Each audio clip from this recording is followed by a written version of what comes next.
ജിൻഫോർടെക്കിൻ്റെ മറ്റൊരു വീഡിയോയിലേക്ക് എല്ലാവർക്കും സ്വാഗതം. കഴിഞ്ഞ വീഡിയോ എങ്ങനെ എക്സാം അറ്റൻഡ് ചെയ്യാം എന്നതായിരുന്നു. ഇനി ആരെങ്കിലും ആ വീഡിയോ കാണാത്തതുണ്ടെങ്കിൽ ലിങ്ക് ഡിസ്ക്രിപ്ഷൻ ബോക്സിൽ കൊടുത്തിട്ടുണ്ട്. ഇനി നമ്മുടെ ഇന്നത്തെ വീഡിയോയിലേക്ക് കിടക്കാം. ഇന്ന് നമ്മൾ പറയാൻ പോകുന്നത് എങ്ങനെയാണ് ഒരു എക്സാം പോർട്ടൽ ക്രിയേറ്റ് ചെയ്യുന്നത് എന്നതാണ്. ആദ്യം നമുക്ക് talentester വെബ്സൈറ്റിലേക്ക് പോകാം. talentester ഡിസൈൻ ചെയ്തിരിക്കുന്നത് 2 മോഡുകളിലാണ്, ഡാർക്ക് മോഡും ലൈറ്റ് മോഡും. ഇന്ന് നമ്മൾ വീഡിയോ ചെയ്യാൻ പോകുന്നത് ഡാർക്ക് മോഡ് വെച്ചിട്ടാണ്. കഴിഞ്ഞ തവണ നമ്മൾ അറ്റൻഡ് എ സാമ്പിൾ ടെസ്റ്റ് എന്ന ബട്ടണായിരുന്നു ക്ലിക്ക് ചെയ്തത്. ഇത്തവണ നമ്മൾ ട്രൈ യുവർ പ്ലാറ്റ്ഫോം നൗ എന്ന ബട്ടണാണ് ക്ലിക്ക് ചെയ്യാൻ പോകുന്നത്. ഈ ബട്ടൺ ക്ലിക്ക് ചെയ്യുമ്പോൾ നമ്മുടെ രജിസ്ട്രേഷൻ പേജിലേക്കാണ് നമ്മൾ പോകുന്നത്. കഴിഞ്ഞ വീഡിയോയിലെ പോലെ തന്നെ ഇവിടെ രജിസ്ട്രേഷൻ പ്രോസസ്സ് കംപ്ലീറ്റ് ചെയ്യുക. രജിസ്ട്രേഷൻ കംപ്ലീറ്റ് ചെയ്യുമ്പോൾ നമ്മൾ അഡ്മിൻ്റെ ഡാഷ്ബോർഡിലേക്കാണ് എത്തിച്ചേരുന്നത്. എക്സാം പോർട്ടൽ ക്രിയേറ്റ് ചെയ്യാനും മാനേജ് ചെയ്യാനും വേണ്ടിയിട്ടുള്ള ഡാഷ്ബോർഡാണിത്. നമുക്കിനി എങ്ങനെയാണ് ഒരു എക്സാം പോർട്ടൽ ക്രിയേറ്റ് ചെയ്യുന്നതെന്ന് നോക്കാം. നമ്മളിവിടെ ആദ്യം കൊടുക്കേണ്ടത് ഡൊമെയിൻ നെയിമാണ്. ഫ്രീ പ്ലാനിൽ നിന്ന് അഡ്വാൻസ്ഡ് പ്ലാനിലേക്ക് മാറുമ്പോൾ ചൂസ് ചെയ്യേണ്ട സബ് ഡൊമെയിനാണ് നമ്മളിവിടെ കൊടുക്കേണ്ടത്. അടുത്തതായി നമ്മൾ ചൂസ് ചെയ്യേണ്ടത് നമ്പർ ഓഫ് ചോയ്സസ് ആണ്. ഓരോ മൾട്ടിപ്പിൾ ചോയ്സ് ക്വസ്റ്റ്യൻസിനും എത്ര ചോയ്സസ് വേണമെന്നാണ് നമ്മളിവിടെ സെലക്ട് ചെയ്യേണ്ടത്. 2 മുതൽ 8 വരെ ചോയ്സസ് സെലക്ട് ചെയ്യാവുന്ന രീതിയിലാണ് നമ്മൾ ഈ ആപ്ലിക്കേഷൻ ബിൽഡ് ചെയ്തിരിക്കുന്നത്. പക്ഷേ നമ്മളിന്നിവിടെ 4 ചോയ്സ് കൊടുത്തിരിക്കുന്നത്. അടുത്തതായിട്ട് എൻട്രി ചെയ്യേണ്ടത് നെയിമാണ്. നിങ്ങൾ ഈ എക്സാം പോർട്ടൽ ക്രിയേറ്റ് ചെയ്തത് ഒരു ഇൻസ്റ്റിറ്റ്യൂഷന് മൊത്തത്തിൽ വേണ്ടി നടത്തുന്ന ഒരു എക്സാമിന് വേണ്ടിയിട്ടാണെങ്കിൽ ആ ഇൻസ്റ്റിറ്റ്യൂഷൻ്റെ പേരും, അതല്ല ഒരു ബാച്ചിന് വേണ്ടിയിട്ടാണ് ക്രിയേറ്റ് ചെയ്തതെങ്കിൽ ആ ഇൻസ്റ്റിറ്റ്യൂഷൻ്റെ നെയിം പ്ലസ് ബാച്ചിൻ്റെ നെയിമും ഇവിടെ എൻട്രി ചെയ്യണം. അടുത്തതായിട്ട് എൻട്രി ചെയ്യേണ്ടത് വെൽക്കം മെസ്സേജും ടൈറ്റിലുമാണ്. സ്റ്റുഡൻസ് ലോഗിൻ ചെയ്ത് വരുമ്പോൾ ഉണ്ടാകുന്ന ഡാഷ്ബോർഡിൽ കാണിക്കേണ്ട വെൽക്കം മെസ്സേജും ടൈറ്റിലുമാണ് നമ്മളിവിടെ കൊടുക്കേണ്ടത്.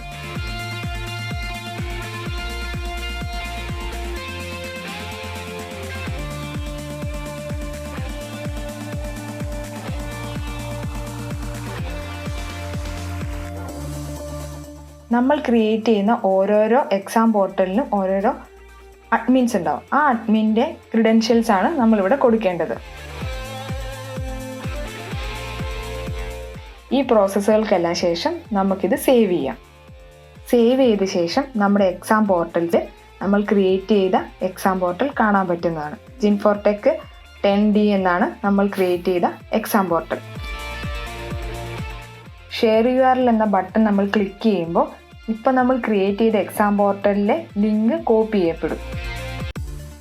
ഈ ലിങ്കാണ് നമ്മൾ സ്റ്റുഡൻസിന് അയച്ചു കൊടുക്കുന്നത്.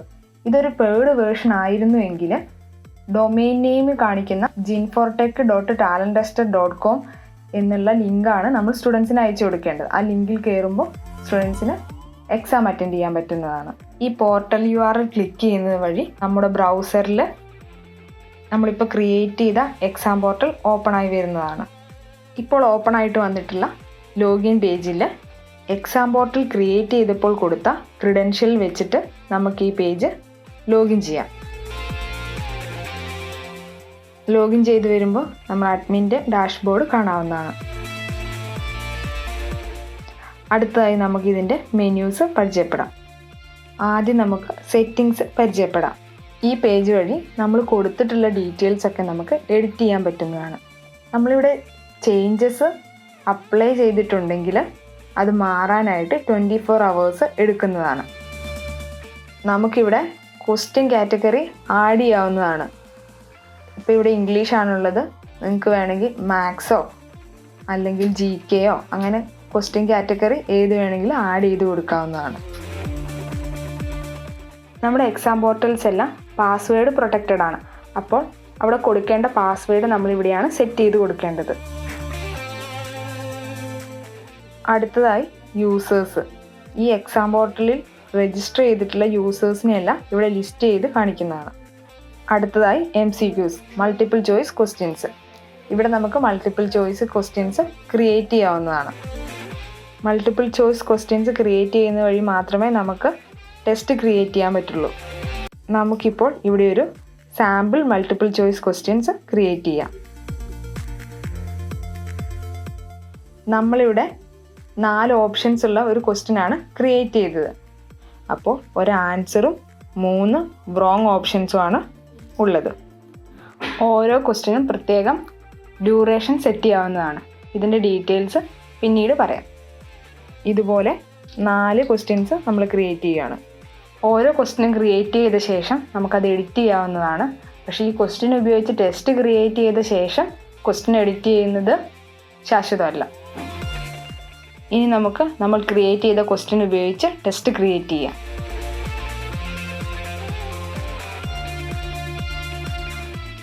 ടെസ്റ്റ് ക്രിയേറ്റ് ചെയ്യാൻ ആദ്യം കൊടുക്കേണ്ടത് ടെസ്റ്റ് നെയിം, ഡിസ്ക്രിപ്ഷൻ എന്നിവയാണ്. അടുത്തതായി ഇൻസ്ട്രക്ഷൻസ് ആണ്. അഡീഷണൽ ആയിട്ട് എന്തെങ്കിലും ഇൻസ്ട്രക്ഷൻസ് നിങ്ങൾക്ക് അവിടെ കൊടുക്കണം എന്നുണ്ടെങ്കിൽ ഇവിടെ ടൈപ്പ് ചെയ്ത് കൊടുക്കാവുന്നതാണ്. അടുത്തതായി സ്റ്റാർട്ട് ഡേറ്റ് ആൻഡ് ടൈം, അതുപോലെ എൻഡ് ഡേറ്റ് ആൻഡ് ടൈം. എപ്പോൾ എക്സാം തുടങ്ങണമെന്നും അവസാനിക്കണമെന്നും ഇവിടെയാണ് കൊടുക്കേണ്ടത്. അടുത്തതായി എക്സാമിൻ്റെ ഡ്യൂറേഷനാണ്. 10 മിനിറ്റ് മുതൽ 180 മിനിറ്റ് വരെയാണ് എക്സാം ഡ്യൂറേഷനായി കൊടുക്കാൻ പറ്റുന്നത്. അടുത്തതായി മാർക്ക്. ഓരോ കറക്റ്റ് ആൻസേഴ്സിനും എത്ര വീതമാണ് മാർക്ക് നൽകേണ്ടതെന്നാണ് നമ്മളിവിടെ സെലക്ട് ചെയ്യേണ്ടത്. ഓരോ റോങ് ആൻസേഴ്സിനും എത്ര % നെഗറ്റീവ് മാർക്ക് കൊടുക്കണമെന്നാണ് നെഗറ്റീവ് മാർക്ക്. ഇനി നിങ്ങൾക്ക് നെഗറ്റീവ് മാർക്ക് കൊടുക്കാൻ താല്പര്യമില്ലെങ്കിൽ നെഗറ്റീവ് മാർക്ക് എന്നുള്ള ഓപ്ഷൻ 0 ആക്കി ഇട്ടാൽ മതി. ഇനി നമ്മൾ നേരത്തെ കൊടുത്ത ഡ്യൂറേഷൻ അനുസരിച്ച് ഓരോ ക്വസ്റ്റ്യനും ടൈമർ വേണമെങ്കിൽ ഇവിടെ നമ്മൾ enable time for each question click ചെയ്യാം. അടുത്തതായി show result on complete. Exam തീരുമ്പോൾ തന്നെ സ്റ്റുഡൻറ്റിന് മാർക്ക് കാണണമെങ്കിൽ ഈ ബട്ടൺ എനേബിൾ ചെയ്യാം. അടുത്തതായിട്ട് നമുക്ക് ക്വസ്റ്റ്യൻസ് സെലക്ട് ചെയ്യാം. തന്നിരിക്കുന്ന ഡ്രോപ്പ് ഡൗണിൽ നിന്ന് ക്വസ്റ്റ്യൻസ് സെലക്ട് ചെയ്യാം, അല്ലെങ്കിൽ റാൻഡമായിട്ടും ക്വസ്റ്റ്യൻസ് സെലക്ട് ചെയ്യാവുന്നതാണ്. ഇത്രയും ചെയ്തതിന് ശേഷം നമുക്കിത് സേവ് ചെയ്യാവുന്നതാണ്. ഇപ്പോൾ നമ്മൾ ക്രിയേറ്റ് ചെയ്ത ടെസ്റ്റ് ഇവിടെ കാണാവുന്നതാണ്. സാമ്പിൾ ടെസ്റ്റ് എന്നാണ് നമ്മൾ ക്രിയേറ്റ് ചെയ്ത ടെസ്റ്റ്. ഇനി നമുക്ക് നമ്മൾ ക്രിയേറ്റ് ചെയ്ത ടെസ്റ്റ് സ്റ്റുഡൻസിന് കാണാൻ പറ്റുന്നുണ്ടോ എന്ന് പോയി നോക്കാം.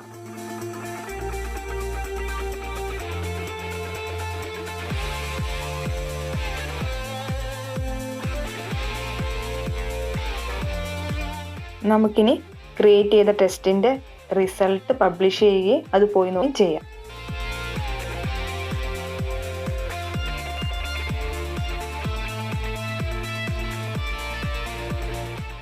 എല്ലാവർക്കും ഈ വീഡിയോയും ഞങ്ങളുടെ ഈ ആപ്ലിക്കേഷനും ഉപകാരപ്പെടുമെന്നും നിങ്ങളുടെ എല്ലാ സപ്പോർട്ട് ഞങ്ങൾക്ക് ഉണ്ടാകുമെന്നും പ്രതീക്ഷിക്കുന്നു. ഇത്രയും നേരം ക്ഷമയോടെ ഈ വീഡിയോ കണ്ടതിന് വളരെയധികം നന്ദി. നിങ്ങൾക്ക് ഈ വീഡിയോ ഇഷ്ടപ്പെട്ടെങ്കിൽ ലൈക്ക് ചെയ്യുക, അതോടൊപ്പം സുഹൃത്തുക്കൾക്ക് ഷെയർ ചെയ്യുക. ആരെങ്കിലും ചാനൽ സബ്സ്ക്രൈബ് ചെയ്യാൻ മറന്നിട്ടുണ്ടെങ്കിൽ സബ്സ്ക്രൈബ് ചെയ്യുക. നിങ്ങളുടെ വിലയേറിയ അഭിപ്രായങ്ങൾ കമൻറ്റ് ബോക്സിൽ രേഖപ്പെടുത്തുക. വീണ്ടും അടുത്ത വീഡിയോയുമായി തിരിച്ചു വരാം.